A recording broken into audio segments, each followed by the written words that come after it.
Here's a great idea for your next outing. A cruise of the L.A. Harbor on a Spirit Cruises yacht. Spirit Cruises offers everything you need to relax and enjoy your time on the water. For more information, call 310-548-8080 or visit spiritmarine.com.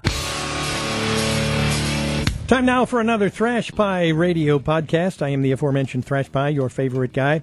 This is where I get to celebrate the pure rock years of Southern California's heavy metal flagship, KNAC-FM. Today, special edition podcast, live in-studio guest.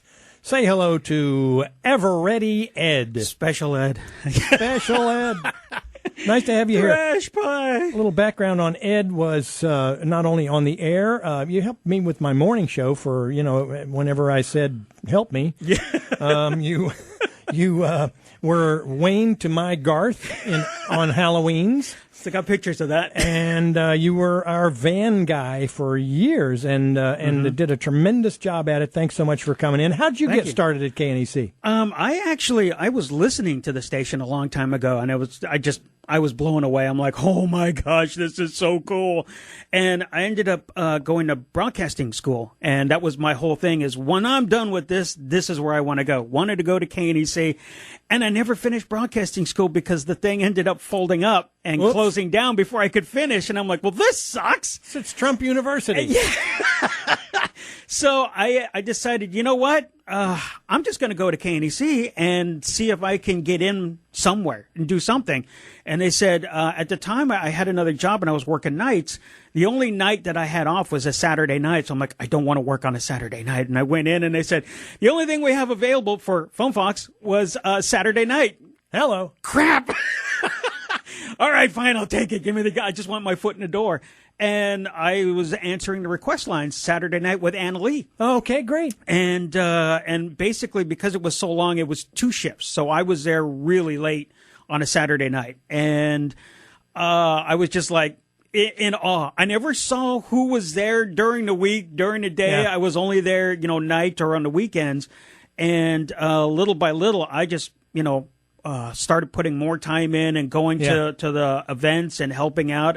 I didn't care. I just wanted to be in there and be part of it. And I was a happy camper. Even I had to give up my Saturday nights, but it was well worth it. Yeah, exactly. So how did you become the promotion guy with the van? Actually, Stu got things started. He needed an intern. This is Stu Herrera, our production director. Yeah, and he says, look, I know you have some experience doing this. My intern bailed on me, and I need somebody to help, and I want you to come do this. I'm like, well, hell yeah, I'll do that. So I went in and started helping him with that, and then Jack Trash was overnights on the weekend, and he had me come in and help, so I kept little by little stepping up and doing more and more things.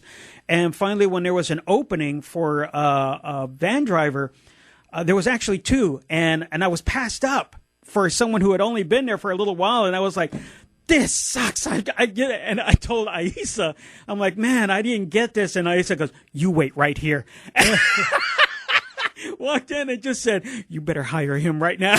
She did. So, yep. Yes. That's Aisa Juarez, our production. Aisa had my back. And then I got in doing that. And then from there, I was just at every event. I mean, we had a couple different drivers, but I was available. I'm like, I don't care. Some of those events were wild. I went with you one time, and we were handing out. I don't know why I went. I went because I was too lazy to drive.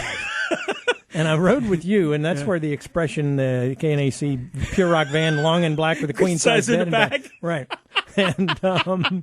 And we were handing out stickers, and, it got so crazy. People were rocking the van. I thought they were going to flip it over. Yeah. It got pretty crazy sometimes. And that was just for a sticker. For a sticker. Yep. And that's how intense it was. There were times where I would take, multiple staff with me to help out with stuff.